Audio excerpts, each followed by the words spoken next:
Hey everybody, it's your Uncle Bear. Back down Laredo again. It's not quite as nice out as it usually is. It's only about 60 degrees, which is nice for where I'm from, I'll guarantee you that. But yeah, it was drizzling a little bit between New Braunfels and here this morning. Stopped probably about an hour north of here. So anyway, I'm getting unloaded. After I kick this off, I'll go get reloaded, head back north. I should be north of the nasty stuff before it hits on Friday, so we'll see what happens there. Anyway, what I want to talk about today is picking the right company for you. This is for you younger drivers, and it's important today, these days especially, because employers really look hard at your employment history when they're hiring drivers. They didn't used to. Back when I started, there were job hoppers for sure, but it didn't cost near as much to hire people, so they didn't give a shit.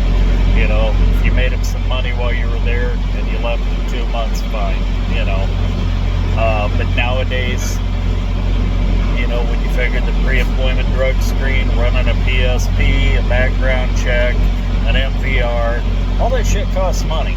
And, a lot of them, they want to go ahead and get your DOT physical done before you ever, whether you need it renewed or not, they want to go ahead and get you a fresh one right off the bat. I get it. Anyways, that way they don't have to mess with it for 2 years, right? So, anyway, they're looking at the employment histories pretty close. So, picking your own company. All right, I'm going to start from the basics, okay? Let's say you're working stock and shelves somewhere and you've always dreamed of driving a truck and you're going to go drive a truck. You want to go drive a truck, right? Okay, well, first bit of advice I'll give you, this is my opinion, which is, you know what they say about opinions, they're like assholes and they usually stink, but don't go to one of the mega fleets driving schools, okay? Basically, that's their method of holding you hostage. Basically, what they'll do is they'll put you through their driver course, then they'll put you out with a trainer, and then you'll go out on your own, and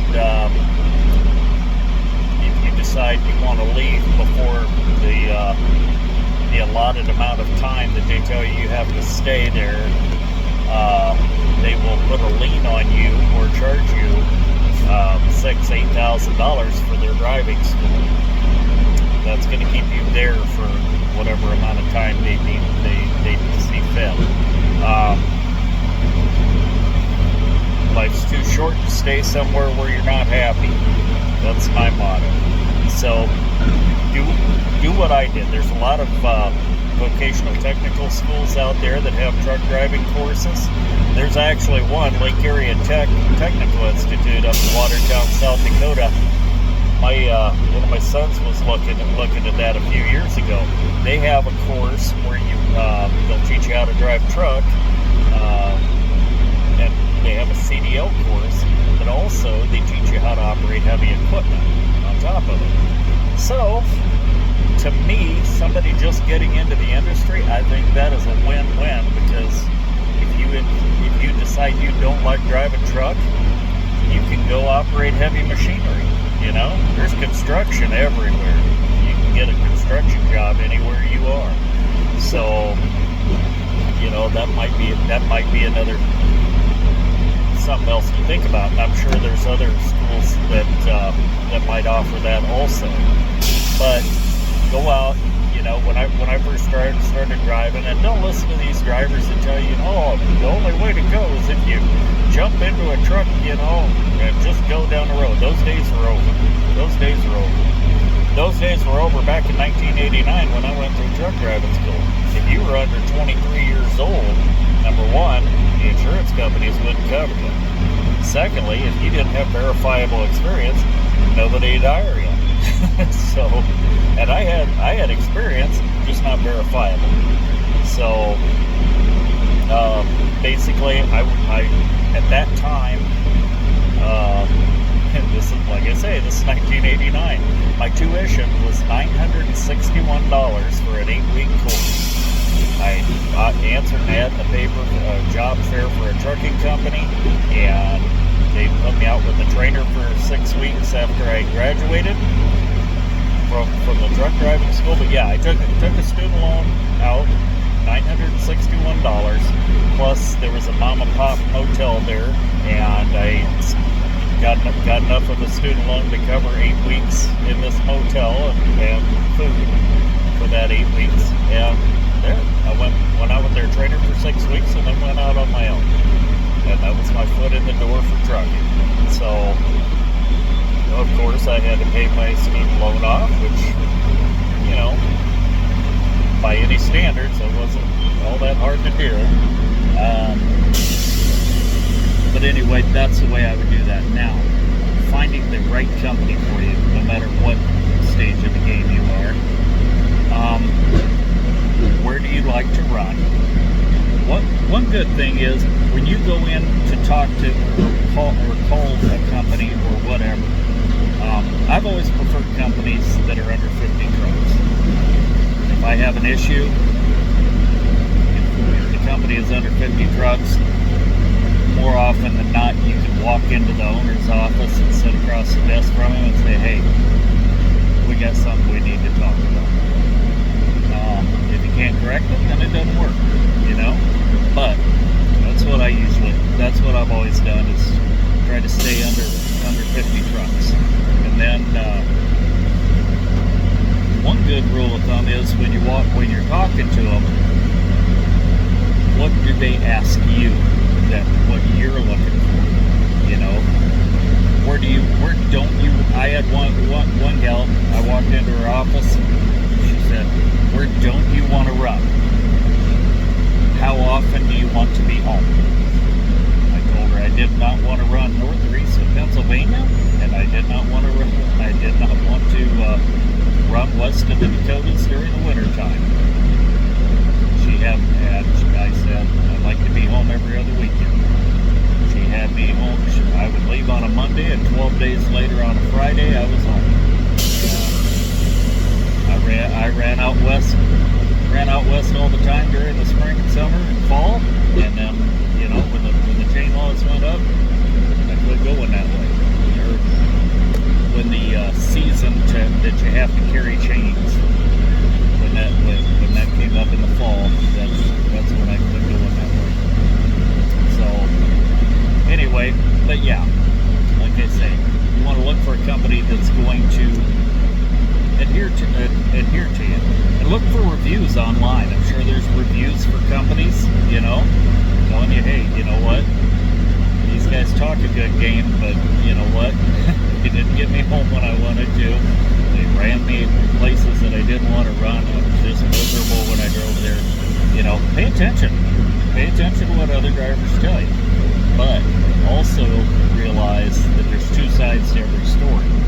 You know, truck drivers have been known to lie and, you know, say things like that because they got caught with their hand in a cookie jar, so to speak. So, you know, you want to just kind of weigh that stuff out. But like I say, find the company that's running the areas that you want to run, gives you the home time you need. Benefits are huge. Benefits are huge these days. I mean, if you can find a company that will contribute to insurance, a retirement, paid time off, sick days, sick leave, all that stuff. That's especially health insurance. Good Lord, health insurance. And, you know, don't let a $25,000 life insurance policy, don't let that sway your decision at all, because you can get a $25,000 life insurance policy dirt cheap. Okay, they're not expensive at all. But you need to. Sorry, I'm watching this guy blindside in next to me. But yeah, you need to weigh all your options, as far as benefits go. Health insurance is a big one. If they contribute to your health insurance, if they contribute to a retirement plan for you, that's good stuff. So figure that in on top of what you would be making, and look and realize, that everybody is not worth 65, 70 cents a mile. They're just not.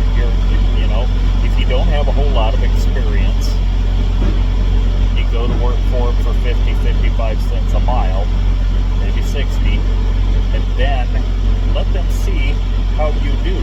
If you dazzle them, they'll give you a raise. Stick around. You have to stick around. Nobody starts at the top. Nobody gets that corner office, so to speak. You have to stick around, show them how you perform, and that you're a wonderful driver, and that you get along with the customers. Attitude is worth a multitude when you go into the shippers and receivers. You go in, demanding to be loaded right now or unloaded right now, or like I say, you cop an attitude of some sort. Yeah, that's not good. That's not good. Develop a rapport with these places, because you may be going back. You might be going back. So do that, and you'll go far. That goes a long way, because you are a representative of the company that you work for. This guy's gonna hit me. I better let you go. So be safe out there. I hope this helped. Be sure to like this, share it with all your friends, and subscribe, okay? We'll talk to you later. Let me hear you in the comments.